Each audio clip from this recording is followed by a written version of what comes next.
میں اپنی کامیابی پر جس قدر مسرور تھا، چودھری علی نواز خان اپنی شکست پر اتنی ہی شدت سے تل میں لایا ہوا تھا۔ وہ اپنی پوری کوشش کے بعد بھی حق نواز کو سزا سے نہیں بچا سکا تھا، تاہم میں اس کی انتقامی کارروائی کا نشانہ بن گیا۔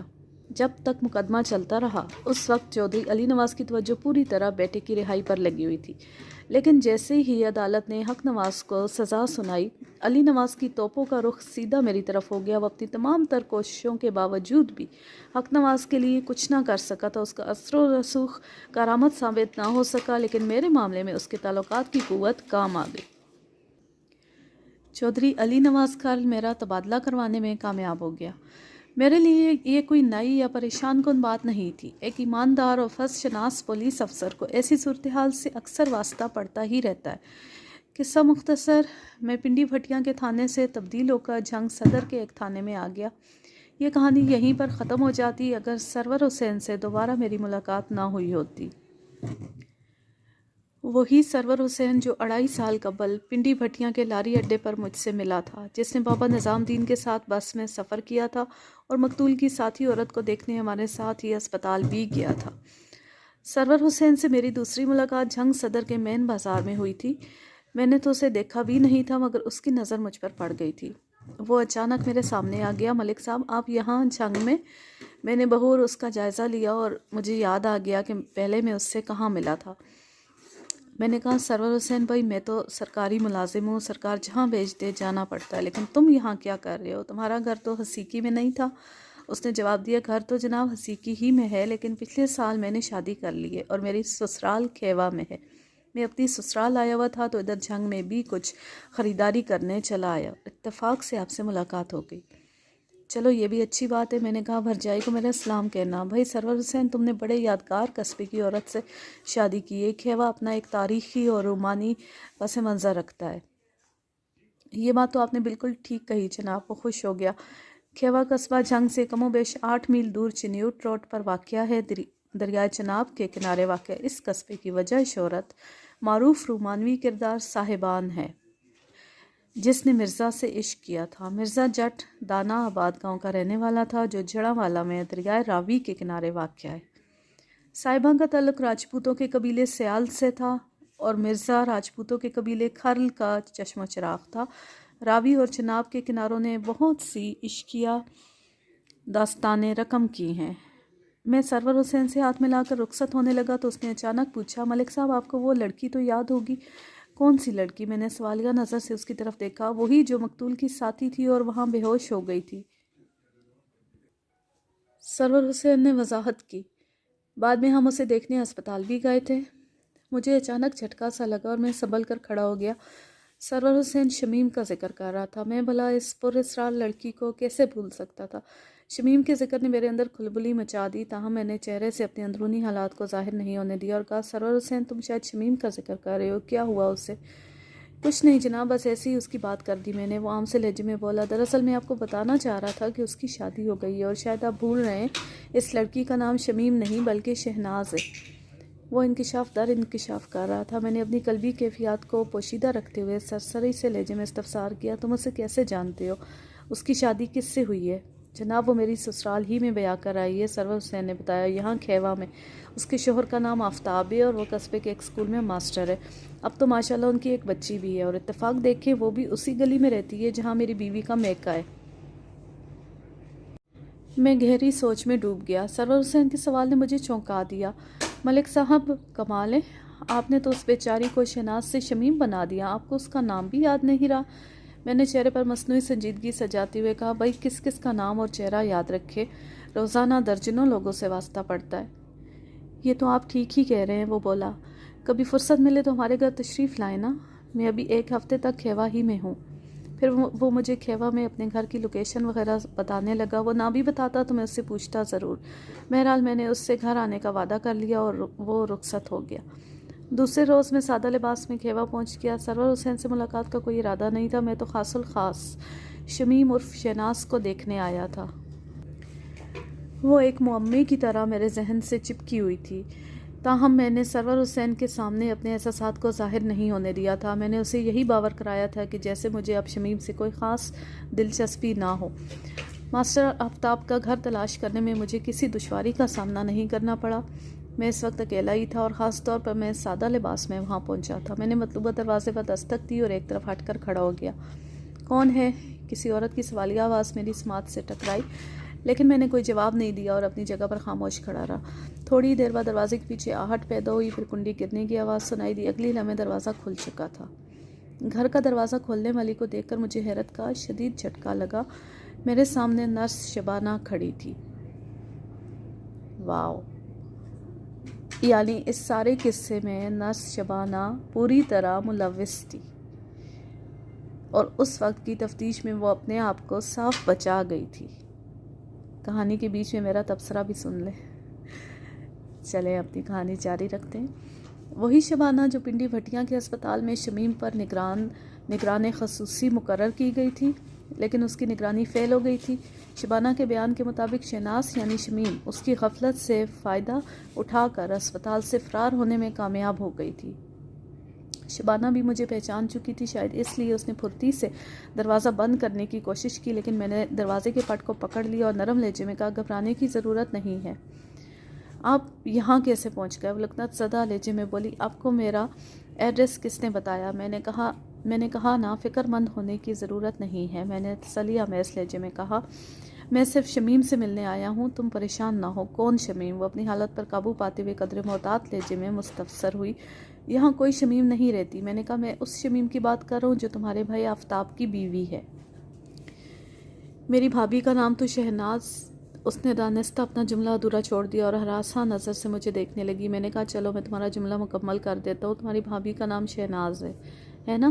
میں نے ایک لمحہ رک کر کہا، اور اس کا یہ نام بھی تم نے ہی رکھا تھا 2.5 سال پہلے پنڈی بھٹیاں کے اسپتال میں، جب وہ تمہاری تحویل میں دی گئی تھی۔ کیوں؟ میں غلط تو نہیں کہہ رہا؟ آپ پتہ نہیں کیسی باتیں کر رہے ہیں، وہ جذبس ہوتے ہوئے بولی۔ میں نے کہا، میں اس وقت ایک دوست اور ہمدرد کی حیثیت سے یہاں آیا ہوں۔ اگر تم نے مجھ سے تعاون نہ کیا تو مجبوراً مجھے تھانے دار بننا پڑے گا۔ میرے الفاظ کا اس پر خاطر خواہ اثر ہوا۔ وہ قدر نرم لہجے میں بولی، آپ کس قسم کا تعاون چاہتے ہیں؟ میں نے گلی میں دائیں بائیں دیکھتے ہوئے کہا، ایسی باتیں گلی میں کھڑے ہو کر کرنا مناسب نہیں ہے۔ کیا تمہارے گھر میں بیٹھنے کی کوئی جگہ نہیں ہے؟ وہ تامل کرتے ہوئے بولی، ٹھہرے میں بیٹھک کھولتی ہوں۔ تھوڑی دیر میں شبانہ کے گھر کی بیٹھک میں بیٹھا ہوا تھا۔ اس دوران میں شمیم کا شوہر آفتاب بھی اسکول سے واپس آ گیا تھا۔ وہ 25-26 سال کا ایک معقول شخص تھا۔ جب شبانہ کو یقین ہو گیا کہ میں وہاں کسی محکمہ جاتی کارروائی کے سلسلے میں نہیں آیا ہوں تو اس کا خوف جاتا رہا، اور اس نے اول سے آخر تک سارے واقعات و حالات میرے گوش گزار کر دیے۔ اپنے بیانات کی تصدیق کے لیے اس نے شمیم کو بھی وہیں بیٹھک میں بلا لیا تھا۔ ان لوگوں سے مجھے جو معلومات حاصل ہوئی، میں ان کو نہایت ہی مختصر الفاظ میں آپ کی خدمت میں۔ اس رات پنڈی بھٹیاں کے اسپتال میں شمیم نے اپنے مفصل حالات شبانہ کو بتا دیے تھے۔ شمیم نے اپنی شادی سے چند روز پہلے ہی گھر سے فرار ہونے کا پروگرام بنا لیا تھا۔ الیاس سے ایک بات طے ہو گئی تھی، الیاس سیدھے طریقے سے شمیم کو حاصل نہیں کر سکتا تھا، اور وہ یہ بھی نہیں چاہتا تھا کہ ایک بڈھے کھوسر زمیندار سے شمیم کو بیاہ دیا جائے۔ چنانچہ طے شدہ پروگرام کے مطابق آدھی رات کو الیاس نے ایک گھوڑے کو باندھ دیا اور شمیم کا انتظار کرنے لگا۔ شمیم کو رات کے آخری پہر چھت پر آنا تھا، جہاں سے رسے کی مدد سے وہ مکان کے عقب میں الیاس کے پاس پہنچ جاتی۔ شمیم مقررہ وقت پر اپنے گھر کی چھت پر پہنچ گئی۔ نیچے سے الیاس نے وہ مخصوص رسہ چھت پر پھینک دیا جس کے سہارے شمیم کو نیچے اترنا تھا۔ شمیم نے رسے کو چھت پر نصب ایک مضبوط آئینی کھونٹے سے باندھا اور دیوار کے ساتھ پاؤں ٹکاتے ہوئے تھوڑی ہی کوشش کے بعد نیچے اتر آئی۔ اس کے بعد وہ دونوں گھوڑے پر سوار ہوئے اور گھوڑا رسول پور تارڑ کی جانب بڑھنے لگا۔ الیاس نے اپنے پاس 500 روپے بھی رکھ لیے تھے، جو اس زمانے میں کوئی معمولی رقم نہیں تھی۔ شمیم نے بھی وہ تمام زیورات پہن لیے تھے جو بوڑھے زمیندار ملک خدا بخش نے اس کے لیے بنوائے تھے۔ اس رات کی صبح شمیم کی بارات آنے والی تھی، لیکن وہ سورج طلوع ہونے سے پہلے ہی اپنے محبوب کے ساتھ انجانی منزل کی جانب روانہ ہو چکی تھی۔ ویسے الیاس نے یہ سوچ رکھا تھا کہ وہ سر دست سرگودا میں اپنے دوست ارشاد حسین کے پاس جائے گا، باقی باتیں بعد میں سوچی جائیں گی۔ الیاس نے سرگودا والی بات شمیم کو نہیں بتائی تھی۔ وہ دونوں جب رسول پور تارڑ پہنچے تو دن نکل آیا تھا، پھر وہ بس میں بیٹھ کر سرگودا کی جانب روانہ ہو گئے۔ اس کے بعد پنڈی بھٹیاں کے لاری اڈے پر جو افسوسناک واقعہ پیش آیا، اس کے بارے میں تفصیلاً بتایا جا چکا ہے۔ اسپتال میں رات کے آخری پہر شمیم نے شبانہ کو اپنے تمام حالات سے آگاہ کر دیا تھا اور اس سے مدد کی درخواست بھی کی تھی۔ اس کی شدید خواہش تھی کہ وہ واپس نہ جائے اس کا ساتھی موت سے ہمکنار ہو چکا تھا، وہ بےگھر اور بے سہارا ہو گئی تھی۔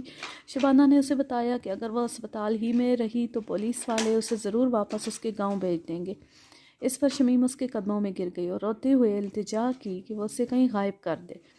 اس کے بعد ہی شبانہ نے شمیم کو اسپتال سے غائب کرنے کا منصوبہ بنایا تھا۔ شمیم کو شہناز کا نام بھی اسی نے دیا تھا۔ باتھ روم والا ڈرامہ رچا کر شبانہ نے شمیم کو اپنے کوارٹر میں چھپا دیا۔ وہ اسپتال کے کوارٹر میں رہتی تھی اور ہفتے وار چھٹی پر ہی اپنے گھر کھیوا جایا کرتی تھی۔ جب شمیم کی تلاش کا ہنگامہ سرد پڑ گیا تو شبانہ نے نہایت رازداری کے ساتھ شمیم کو کھیوا پہنچا دیا۔ گزشتہ 1 سال سے وہ اسپتال کی نوکری چھوڑ چکی تھی اور اب گھر ہی میں رہتی تھی۔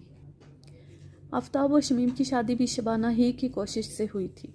اس طرح اب شمیم ان کے خاندان کا ایک فرد بن کر زیادہ محفوظ ہو گئی تھی۔ یہاں کھیوا میں سب لوگ اسے شہناز کے نام ہی سے جانتے تھے۔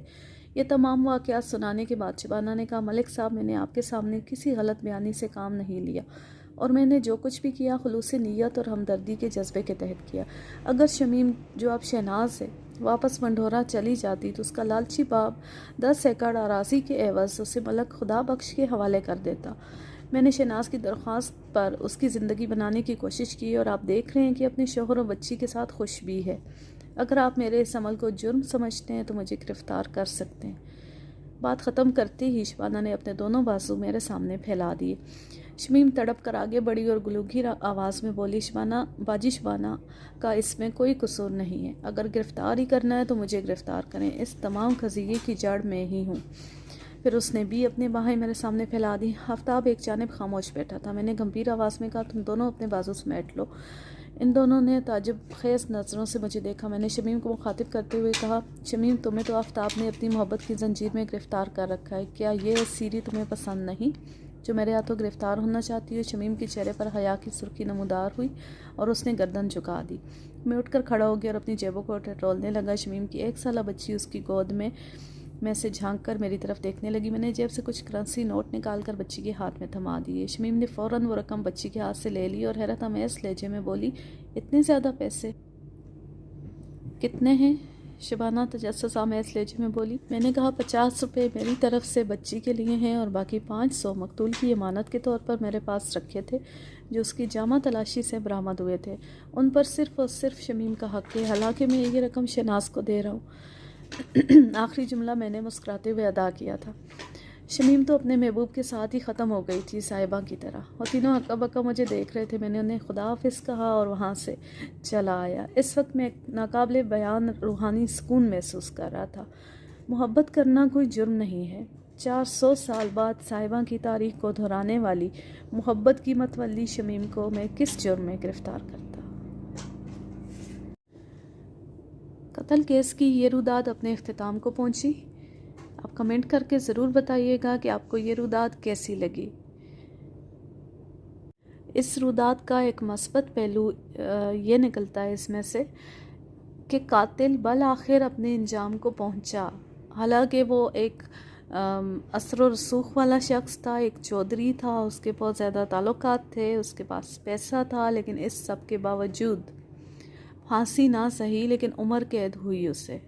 یہ ایک بہت اچھی بات ہے، ورنہ عموماً بڑے لوگ جو ہوتے ہیں، اثر و رسوخ والے لوگ جو ہوتے ہیں، وہ بچ نکلتے ہیں۔ سزا صرف عام لوگوں کو ہوتی ہے۔ اب میں لیتی ہوں آپ سے اجازت۔ جہاں رہیں خوش رہیں، شاد و آباد رہیں، ہنستے مسکراتے رہیں، میری ویڈیوز کو دیکھتے رہیں، انہیں لائک کرتے رہیں اور میرے چینل کو سبسکرائب کر لیں۔ ملتے ہیں کسی اگلی روداد کے ساتھ، یا اپنے کچن میں کسی نئی ریسیپی کے ساتھ، یا پھر کسی اچھی سی شاعری کے ساتھ۔ اللہ حافظ، اللہ نگہبان۔